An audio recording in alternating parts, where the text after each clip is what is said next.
अस्सलाम वालेकुम dear students, कैसे हैं आप? ठीक खैरियत से? घर में सब खैरियत?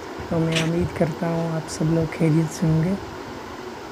तो आज आपके लिए लेकर आया हूँ मैं क्वेश्चन नंबर 6 एक्सरसाइज 4.2 का क्वाड्रेटिक इक्वेशंस जो हम कर रहे हैं। इससे पहले मैंने आपको क्वेश्चन नंबर 5 बताया था। ये प्रॉब्लम सिचुएशन टाइप क्वेश्चंस जो हैं थोड़ा समझने में मुश्किल होती है, इसलिए मैंने इन्हीं का इंतखाब किया ताकि आप लोगों के लिए ये कर सकूं। तो दोस्तों मेरे संग संग चलिए, है ना। जब मिलकर चलेंगे ना तो बहुत मुश्किल काम भी होंगे तो भी हम उन्हें आसान बना लेंगे। तो आप मेरा साथ दिए, मैं आपका साथ दूंगा, तो हम मिलजुल कर सब काम निपटा लेंगे, ठीक है ना। तो डियर, आज हम सवाल नंबर 6 को हल करने चले हैं। तो आप इस वीडियो को पूरा एंड तक देखना, मुझे उम्मीद है आप समझ जाएंगे, है ना। मेरी बात, खुदा करे मेरी बात आपको समझ आ जाए, ठीक है ना। तो क्वेश्चन नंबर 6 जो है दोस्तों वो है, a cottage industry produces a certain number of pottery articles in a day. It was observed on a particular day that the cost of production of each article in rupees was 3 more than twice the number of articles produced on that day. If the total cost of production on that day was rupees 90, find the number of articles produced and the cost of each. तो मेरे दोस्तों ये सवाल कह रहा है, एक cottage industry जो है, कॉटेज इंडस्ट्री है ना, कॉटेज इंडस्ट्री कहते हैं घरेलू सनत को। ऐसी छोटी मोटी सनत या जिसे हम फैक्ट्री कहेंगे जो घर ही में लगाई जाए, ठीक है ना, जिसमें ज़्यादा इतना मशीनरी का इस्तेमाल की ज़रूरत नहीं होती है, ठीक है। तो घरेलू सनत जो होती है उसे कहते हैं हम कॉटेज इंडस्ट्री। तो स्टूडेंट्स, एक कॉटेज इंडस्ट्री जो है वो दिन में बहुत सारे पोट्री आइटम्स बनाती है। पोट्री समझते हैं ना, पोट्री आइटम मीन्स मिट्टी के बर्तन हैं या बाकी चीज़ें जो मिट्टी से बनती हैं ना, डिश हैं या बाकी चीज़ें जो है। तो एक कॉटेज इंडस्ट्री है और वो पोट्री के आर्टिकल दिन में मुख्तलिफ आर्टिकल बनाती है। एक दिन यानी एक मखसूस दिन में क्या चेक हुआ, cost of production of each article, her article की, यानी कि जो है प्याला अलग होगा, है ना, उसका जो होगा प्लेट अलग होगी, है ना, या जैसे है गुलदान है, मिट्टी के बहुत सारे अच्छे से खूबसूरत चीज़ें होती हैं ना।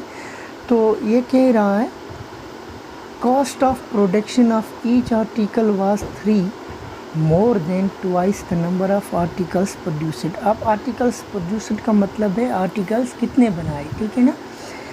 तो कहता है जो कॉस्ट, हर एक आर्टिकल की कॉस्ट जो है वो 3 ज़्यादा है, 3 ज़्यादा है किससे, जितने आइटम प्रोड्यूस उसने उस दिन में किए उसके दुगने से याद रखना, उसके दुगने से 3 ज़्यादा है, ठीक है। बस ये पॉइंट समझने का है, ठीक है।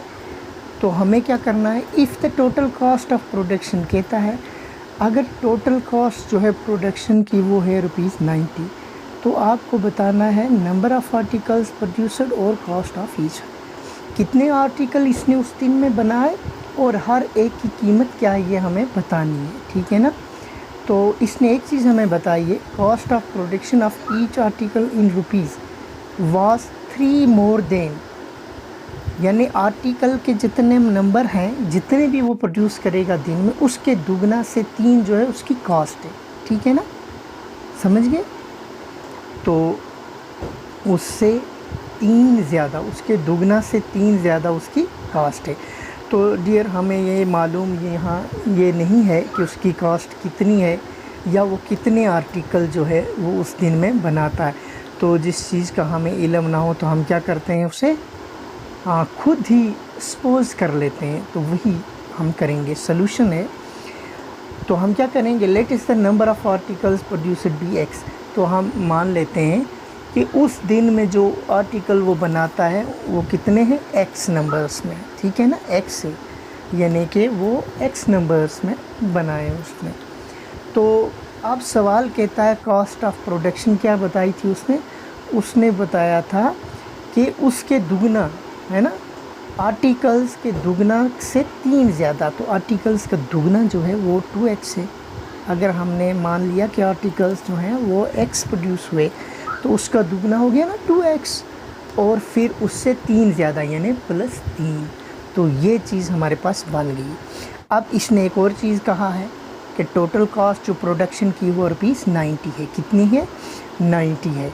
तो इसका मतलब ये हुआ इन दोनों को, कॉस्ट और आर्टिकल्स जो हैं और प्रोडक्शन जो है, ठीक है ना, इन दोनों को मिलाकर 90 रुपीज़ बनते हैं। कितने बनते हैं? 90 रुपीज़ बनते हैं। इसका मतलब ये हुआ x इंटू 2x + 3, है ना, number of articles and cost, ठीक है ना। तो इनको मिलाकर 90 आया टोटल। तो ये हमारे पास डियर बन गई, क्वाड्रेटिक इक्वेशन बन गई। हम क्या करेंगे, x को 2x से मल्टीप्लाई करेंगे तो 2x² बनेगा, फिर प्लस अपनी जगह है, और x से 3 को मल्टीप्लाई करेंगे तो 3x बनेगा। 90 को मैं ट्रांसपोज करूँगा तो -90 बनेगा = 0। तो ये मेरा standard form of quadratic equation बन गया ना। अब मैंने x का वैल्यू निकालना है जी, बहुत आसान है। अब मैं क्या करूँगा, मिडल टर्म स्प्लिट करूँगा, यानी फैक्टराइजेशन मेथड का इस्तेमाल करूँगा यहाँ पे। तो मिडल टर्म में 3x यानी 3 आना चाहिए। ऐसे 2 नंबर मैंने ढूंढने हैं जिनको जमा या तफरीक करने से 3 आना चाहिए, और जब उन्हें मैं मल्टीप्लाई करूँ तो 2 और 90 जो है इसका प्रोडक्ट आना चाहिए, यानी कि -180 आना चाहिए, ठीक है। तो नीचे मैंने ढूंढ लिया है वो नंबर 2, 15 और 12, इसमें से एक माइनस है, क्योंकि मेरे पास जो है -180 आना चाहिए मल्टीप्लाई करके, तो ज़रूरी एक माइनस होगा। तो मैंने क्या किया, 2x² अपनी जगह है, और 3x के लिए मैंने 2 नंबर्स ढूंढ लिए, 15 और -12। 15 में से -12 यानी निकालेंगे तो बाकी 3 बचेंगे +3, और जब मैं 15 और -12 को आपस में मल्टीप्लाई करूँगा तो मेरे पास -180 आएगा ना। आप ट्राई करके देखना, है ना, पेपर पर मल्टीप्लाई करना, इससे आपका जो है रीजनिंग भी बढ़ेगा और आपको समझ भी पूरी आ जाएगी, ठीक है। अब क्या है, मैंने 2x² + 15x ये एक पेयर बना लेता हूँ, और इसमें देखता हूँ इनके कॉमन फैक्टर क्या है, और उसमें से कॉमन निकालने की कोशिश करता हूँ। तो 2x² में से 2 × x यानी कि x कॉमन है, और ठीक है ना, इन दो में x ही कॉमन है। 15 और 2 में कॉमन जो है वो x से क्या है, x से कॉमन, तो मैं x को बाहर निकाल लेता हूँ। तो अंदर मेरे पास 2x + 15 बच गया, 2x + 15 बच गया मेरे पास, ठीक है ना। इसी तरीके से अब -12x और -12x और -12x और -90 जो है, इसमें मैं देखूंगा इनके कॉमन फैक्टर्स जो हैं वो क्या है, और जो कॉमन फैक्टर होगा उससे मैं एकदम से बाहर निकाल लूँगा ताकि मेरे लिए आसानी रहे और मैं x का वैल्यू निकाल पाऊँ, ठीक है। तो यहाँ जो है 6 है ना, 6 जो है 12 और 90 का कॉमन फैक्टर, यानी 6 से 12 को भी डिवाइड होता है और 90 को भी होता है, ठीक है ना। तो मैंने क्या किया, यहाँ पे मैंने -6 जो है इसको बाहर निकाल लिया, तो अंदर मेरे पास 2x + 15 बच गई। अब देखिए यहाँ 2x और 15 जो है, 2x + 15 ये कॉमन है ना। तो मेरे पास मुझे असल मेरा जो है टारगेट यहाँ वो x है, जो मैंने इमेजिनरी x को रखा था वहाँ पे, ठीक है ना। तो x का कुछ वैल्यू निकालना है ताकि मेरे पास नंबर ऑफ़ आर्टिकल्स और कास्ट वो निकाल सकूँ मैं, ठीक है। तो यहाँ x - 6 और 2x + 15, 2x + 15 जो है इसको कॉमन ले लिया मैंने, ठीक है। तो x का वैल्यू तब निकलेगा जब ये दोनों 0 के बराबर होंगे, ठीक है ना। तो 2x + 15 = 0 है ना, और x - 6 = 0। तो दोनों का वैल्यू मैं 0 के बराबर लेता हूँ तो क्या होगा, x = -15/2। मैंने जो है इसको ट्रांसपोज किया और डिवाइड किया, ठीक है ना, तो मेरे पास x का वैल्यू 6 निकला, ठीक है ना। तो यहाँ जो है x का वैल्यू मेरे पास 6, यहाँ जो है नेगेटिव वैल्यू हम इग्नोर करते हैं, हम पॉजिटिव ले लेते हैं, इसके 2 वैल्यूज़ निकलेंगे, ठीक है ना। तो यहाँ हम x = 6 जो है वो वैल्यू हमने ले लिया। तो अब x हमने वहाँ रखा था, अब पीछे की तरफ जाएंगे जहाँ से हमने सवाल शुरू किया था।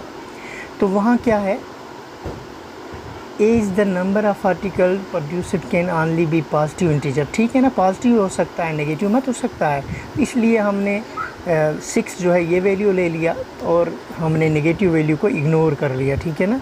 तो अब नंबर ऑफ़ आर्टिकल्स हमने रखे थे वहाँ x, तो x हमारे पास 6 निकला। इसका मतलब उस दिन में 6 आर्टिकल्स बने। कितने बने? 6। और कॉस्ट ऑफ ईच आर्टिकल क्या थी? 2x + 3, ठीक है ना, थी ना 2x + 3। तो x की जगह आप 6 लगाएंगे तो हमारे पास 15 बनता है। तो इसका मतलब है कॉस्ट ऑफ जो आर्टिकल्स थी वो कितनी थी? 15, और नंबर ऑफ़ आर्टिकल जो था उसने वो 6 था। तो ये था मेरे दोस्तों आज का सवाल।